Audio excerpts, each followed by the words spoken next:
Hello everyone, welcome to Winspire. നമ്മളിന്ന് HSST botany 2026 May മാസത്തിൽ നടന്നിട്ടുള്ള ക്വസ്റ്റ്യൻ പേപ്പറാണ് ഡിസ്കസ് ചെയ്യുന്നത്. അപ്പോൾ റിസർച്ച് ആപ്റ്റിറ്റ്യൂഡ്, ടീച്ചിങ് ആപ്റ്റിറ്റ്യൂഡ് എന്നീ ഭാഗത്ത് നിന്ന് ചോദിച്ച ചോദ്യങ്ങൾ വളരെ സിമ്പിൾ ആയിരുന്നു. 10 മാർക്ക് നമുക്ക് സ്കോർ ചെയ്യാൻ പറ്റുന്നതാണ്. ഇത് വെറുതെ പറയുന്നതല്ല.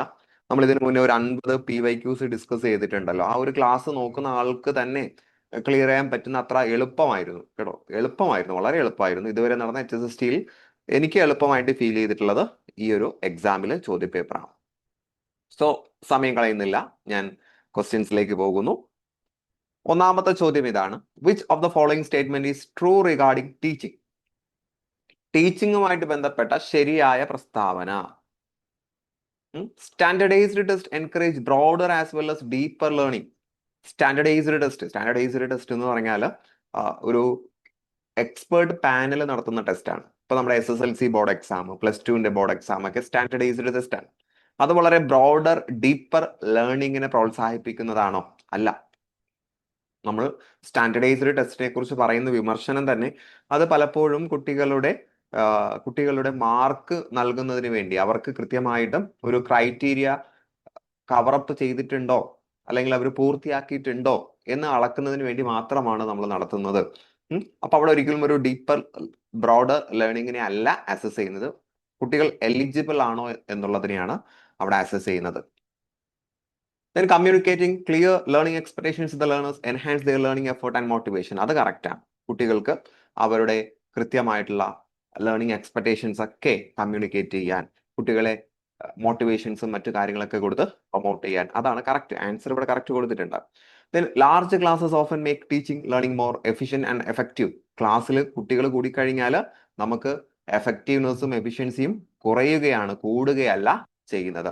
Then using technology can itself. ഇതവിടെ ഇറ്റ്സെൽഫ് എന്ന ടേം ശ്രദ്ധിക്കുക. ടെക്നോളജി യൂസ് ചെയ്തത് കൊണ്ട് മാത്രം ടീച്ചിങ് എഫക്റ്റീവ് ആകണമെന്നില്ല. ടെക്നോളജി നമ്മുടെ എഫക്റ്റീവ്നെസ്സിനെ സഹായിക്കും, പക്ഷെ അത് മാത്രം സഹായിക്കില്ല. ഓക്കെ, നമ്മുടെ ടീച്ചിങ് സ്റ്റൈലും ഏത് സെലക്ട് ചെയ്യുന്നു എന്നുള്ളതും ഒക്കെ അവിടെ നിർണായകമാണ്. ഓക്കെ, അടുത്ത ചോദ്യം: which among the following is not connected to heuristic method of teaching? പഠനത്തിന്റെ ഹ്യൂറിസ്റ്റിക് മെത്തേഡിനെ കുറിച്ചുള്ള ക്ലാസ് ഒക്കെ നമ്മൾ ചെയ്തിട്ടുണ്ട്. PYQ ഡിസ്കസ് ചെയ്ത സമയത്ത് ഞാൻ അത് കൃത്യമായിട്ടും പറഞ്ഞിട്ടുള്ളതാണ്. ഹ്യൂറിസ്റ്റിക് മെത്തേഡിനെ കുറിച്ചൊക്കെ കൃത്യമായിട്ടും പറഞ്ഞിട്ടുള്ളതാണ്. അപ്പൊ നിങ്ങൾ അത് കാണണമെങ്കിൽ അതുകൂടി നിങ്ങൾക്ക് കാണാം. ഞാൻ ലിങ്ക് കമന്റ് ബോക്സിൽ ഇട്ടിട്ടുണ്ട്.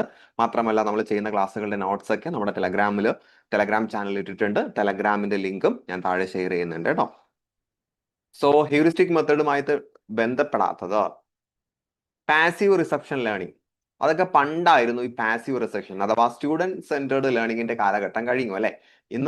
സ്റ്റുഡന്റ് സെന്റേർഡ് അല്ല, ടീച്ചർ സെന്റേർഡ് ലേണിംഗിന്റെ കാലഘട്ടം കഴിഞ്ഞു. ഇന്ന് സ്റ്റുഡന്റ് സെന്റേർഡ് ആണ്. സോ കുട്ടികൾ പാസീവ് റിസപ്ഷൻ അല്ല, ആക്റ്റീവ് റിസപ്ഷൻ ഓഫ് ലേണിംഗ് ആണ് നടക്കുന്നത്. സോ ഓപ്ഷൻ ഡി ആണ് ഹ്യൂറിസ്റ്റിക് മെത്തേഡിൽ വരാത്തത്. ഡിസ്കവറി ലേണിംഗ്, കണ്ടെത്തൽ പഠനം, എക്സ്പീരിയൻസ് ബേസ്ഡ് ലേണിംഗ്, അനുഭവാധിഷ്ഠിത പഠനം, ലേണർ സെന്റേർഡ് ലേണിംഗ് ഒക്കെ ഹ്യൂറിസ്റ്റിക് മെത്തേഡിന്റെ സവിശേഷതയാണ്. സോ ഓപ്ഷൻ ഡി ആണ് ആൻസർ. ഞാൻ അടുത്ത ചോദ്യം വളരെ സിമ്പിൾ ആയിട്ടുള്ള ഒരു ചോദ്യമാണ്. ഇത് ഇത്രയും സിമ്പിൾ ആണോ എന്ന് കരുതി പല ആളുകളും ആൻസർ ഇത് തന്നെയെന്ന് ക്രോസ് ചെക്ക് ചെയ്തിട്ടുണ്ടാകും. Then the teaching aid, which is combination of graphic and pictorial media designed for the orderly and local visualizing of relationship between key fact. നമ്മൾ പഠിപ്പിക്കുന്ന കാര്യങ്ങളിലെ കീ ഫാക്റ്റുകളുടെ ബന്ധങ്ങളെ തമ്മിൽ താരതമ്യം ചെയ്യുന്നതിന് വേണ്ടി ഗ്രാഫും പിക്ചേഴ്സ് ഒക്കെ യൂസ് ചെയ്യുന്നത് ഏത് ടീച്ചിങ് എയ്ഡിലാണ് എന്ന് ചോദിച്ചാൽ ചാർട്ടിലാണ് അല്ലെ. ചാർട്ടിലാണ്, ഒരു സംശയമില്ല, ചാർട്ടിലാണ്. ഇനി റിയലിയ എന്ന് പറഞ്ഞാൽ കുട്ടികൾക്ക് ഒരു കാര്യം പഠിപ്പിക്കുമ്പോൾ അതിന്റെ റിയൽ ലൈഫ് ഒബ്ജക്റ്റ് തന്നെ ക്ലാസ്സിൽ കൊണ്ടുവന്ന് പഠിപ്പിക്കുക. കുട്ടികളെ നമ്മൾ ലീഫിനെ കുറിച്ച് പഠിപ്പിക്കുന്നു. അപ്പൊ ആ ലീഫ് തന്നെ ക്ലാസ്സിൽ കൊണ്ടുവന്നിട്ട് കണ്ടോ, ഈ ലീഫിന്റെ ഈ ഭാഗങ്ങൾ കണ്ടോ എന്നൊക്കെ പറഞ്ഞ് പഠിപ്പിക്കുമ്പോൾ ലീഫ് റിയലിയാണ് കേട്ടോ. റിയലിയാണ്. സാധാരണ റിയലിയൊക്കെയാണ് ചോദിക്കാറ്, ചാർട്ട് ആണ് ഇവിടെ ചോദിച്ചിട്ടുള്ളത്. Then the primary purpose of ipsative assessment. നമ്മൾ മിക്ക വീഡിയോയിലും പറയുന്ന ഒരു സാധനമാണ് ഇപ്സറ്റീവ് അസസ്മെന്റ്. എല്ലാ HSST പരീക്ഷകളിലും പരീക്ഷകൾ നടക്കുന്ന സമയത്ത് ഏതെങ്കിലും ഒരു സബ്ജക്റ്റിൽ ഈ ഒരു ചോദ്യം ഉണ്ടാകാറുണ്ട്. ഇപ്സറ്റീവ് അസസ്മെന്റ് എന്ന് പറഞ്ഞാൽ ഒരു കുട്ടിയുടെ പഴയകാല പെർഫോമൻസും പുതിയ പെർഫോമൻസും തമ്മിൽ കമ്പയർ ചെയ്യുന്നതിനാണ്. To evaluate the students performance with their own previous performance. ഒരു കുട്ടിയുടെ പഴയ പെർഫോമൻസും പുതിയ പെർഫോമൻസും തമ്മിൽ എന്ത് ചെയ്യുന്നു, കമ്പയർ ചെയ്യുന്നതിന് ഇപ്സറ്റീവ് അസസ്മെന്റ് എന്ന് പറയുന്നു. സോ ഓപ്ഷൻ സി ആണ് കേട്ടോ. ഓപ്ഷൻ സി ആണ്. Need to compare student achievements with peers. സഹപാഠികളുമായിട്ടാണ് കുട്ടിയുടെ പുരോഗതിയെ കമ്പയർ ചെയ്യുന്നത് എങ്കിൽ നമ്മൾ അതിന് എന്ത് പറയും? നോം റഫറൻസ്ഡ് ടെസ്റ്റ് എന്ന് പറയും, അല്ലെ? നോം റഫറൻസ്ഡ് ടെസ്റ്റ് എന്ന് പറയും സഹപാഠികളുമായിട്ട് കമ്പയർ ചെയ്യുമ്പോൾ. ഓക്കെ, NRT എന്ന് ഷോർട്ട് ഫോം ആക്കി പറയും. To monitor student progress and provide feedback. കുട്ടികളുടെ പഠന പുരോഗതി വിലയിരുത്തി ഫീഡ്ബാക്ക് കൊടുക്കാനാണെങ്കിൽ നമ്മൾ അതിനെ ഫോർമേറ്റീവ് അസസ്മെന്റ് എന്ന് പറയും. ഫോർമേറ്റീവ് അസസ്മെന്റ് എന്ന് പറയും. ഇനി to compare student performance with predetermined standard. നമ്മൾ ഇതിനകം തന്നെ നിശ്ചയിച്ചു വെച്ചിട്ടുള്ള പ്രീ ഡിറ്റർമൈൻഡ് സ്റ്റാൻഡേർഡ് വെച്ചാണ് കുട്ടികളുടെ പുരോഗതി അളക്കുന്നതെങ്കിൽ നമ്മൾ അതിനെ ക്രൈറ്റീരിയോൺ റഫറൻസ്ഡ് ടെസ്റ്റ് അഥവാ CRT എന്ന് പറയും കേട്ടോ. CRT എന്ന് പറയും. എല്ലാം ഓർത്തിരിക്കുക, ഇത് പലപ്പോഴായിട്ട് നമ്മൾ പറഞ്ഞ സംഗതിയാണ്. Choose the odd one with respect to the characteristic of effective teaching. Effective teaching ന്റെ ക്യാരക്ടറിസ്റ്റിക്കിൽ ഉൾപ്പെടാത്തത് ഇതിനകത്ത് അപ്പതേ ഉള്ളൂ.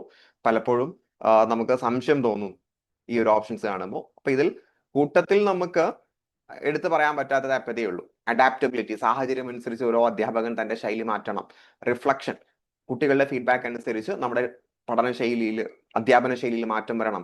ഇൻക്ലൂസിവിറ്റി, എല്ലാ തരത്തിലുള്ള കുട്ടികളെയും നമ്മൾ ഉൾക്കൊള്ളണം. അപ്പതി അങ്ങനെ ഒരു പ്രിജുഡൈസ് ഉണ്ടാകുന്ന സാധനം ആയതുകൊണ്ട്, അനുതാപം ഒരു മുൻവിധി ഉണ്ടാക്കുന്ന സംഭവം ആയതുകൊണ്ട് നമ്മളത് യൂസ് ചെയ്യേണ്ട ആവശ്യം ഇല്ല. ഒരു മനുഷ്യൻ എന്ന നിലയിൽ നമുക്കത് വേണം, ഒരു ടീച്ചർ എന്ന നിലയിൽ നമ്മൾ അധികം അതിന് പ്രാധാന്യം നൽകണ്ട.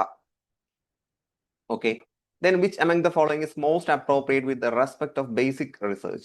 Basic research, basic research ഉണ്ടല്ലേ, അപ്ലൈഡ് റിസർച്ച് ഉണ്ട്. ബേസിക് റിസർച്ച് അല്ലെങ്കിൽ പ്യുവർ റിസർച്ച് എന്ന് പറയുന്നത് എപ്പോഴും തിയറീസ് ഫോം ചെയ്യുന്നതിന് വേണ്ടി, അതുപോലെ എക്സിസ്റ്റിംഗ് നോളജിൽ കുറച്ച് കാര്യങ്ങൾ ആഡ് ചെയ്യുന്നതിന് വേണ്ടിയാണ്. So adding to the existing body of knowledge, already ഇവിടെ നോളജിന്റെ കൂട്ടത്തിൽ നമ്മുടെ ഒരു സംഭാവന കൊടുക്കുന്നതിന് വേണ്ടിയാണ് നമ്മൾ എന്ത് ചെയ്യുന്നത്? ബേസിക് റിസർച്ച് ചെയ്യുന്നത്. Then which of the following is a key characteristic of experimental research? എല്ലാം വളരെ ബേസിക് ആയിട്ടുള്ള ചോദ്യങ്ങളാണ് കേട്ടോ. എക്സ്പെരിമെന്റൽ റിസർച്ചിന്റെ സവിശേഷതയിൽ ഉൾപ്പെടുന്നത് ഏത് എന്ന് ചോദിച്ചാൽ, മാനിപ്പുലേഷൻ ഓഫ് വേരിയബിൾസ്.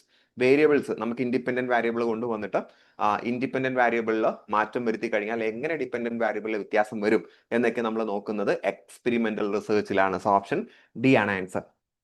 വളരെ സിമ്പിൾ അല്ലേ?